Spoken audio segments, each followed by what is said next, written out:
वळूया पुढल्या महत्त्वाच्या बातमीकडे। बातमी नागपूरची आहे। नागपूरमध्ये पुन्हा वायू गळती आहे।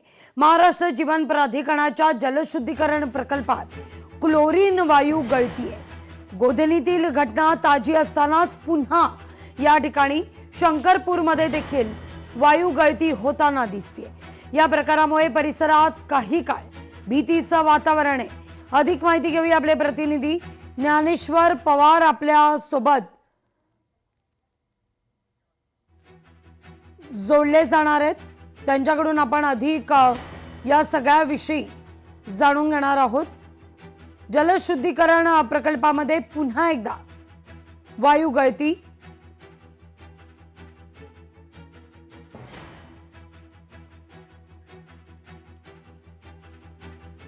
आशिष जयस्वाल यांच्या अंगरक्षकाविरोधात अत्याचाराचा गुन्हा आहे। 26 वर्षीय महिलेवर अत्याचार केल्याचा आरोप आहे। नागपूरच्या रामटेक पोलीस ठाण्यात गुन्हा दाखल आहे। गुन्हा दाखल झाल्यापासून आशिष जयस्वाल यांचा अंगरक्षक फरार आहे। अधिक जाणून घेऊया आपले प्रतिनिधी ज्ञानेश्वर पवार यांच्याकडून।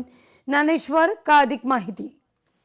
अगदी लागूजी राज्यमंत्री आशिष जयस्वाल यांचे अंगरक्षक असलेल्या विरुद्ध जे आहे ते अत्याचाराचा गुन्हा दाखल करण्यात आलेला आहे। रामटेक पोलिसांमध्ये जे आहे ते हा गुन्हा दाखल करण्यात आलेला आहे। म्हणजे विवाहित असताना लग्नाचं आमिष दाखवून जे आहे ते एका 26 वर्षीय महिलेवर अत्याचार केल्याचं जे आहे ते या ठिकाणी गुन्हा नमूद करण्यात आलेला आहे। त्यामुळे या अंगरक्षकाचं नाव अजय सलामी असून गुन्हा दाखल झाल्याबरोबर जे आहे ते तो फरार झालेला आहे। अद्याप पोलिसांच्या हाती लागले नाही। मात्र त्यांनी पीडितेला जे आहे ते आक्षेपार्ह छायाचित्र व्हायरल करण्याची धमकी देऊन पिस्तूलचा देखील धाक जे आहे ते दाखविला असल्याचे पीडितेने जे आहे ते तक्रारीमध्ये जे आहे त्या पद्धतीने आरोप केला आहे। त्यामुळे एकूणच आता पोलिसांच्या माध्यमातून जे आहे ते त्याचा शोध सुरू आहे। सद्यस्थितीमध्ये तो फरार असल्याची जी आहे ती माहिती पोलिसांकडून देण्यात आलेली आहे। राघवीजी, धन्यवाद ज्ञानेश्वर, तुम्ही दिलेल्या माहिती करता।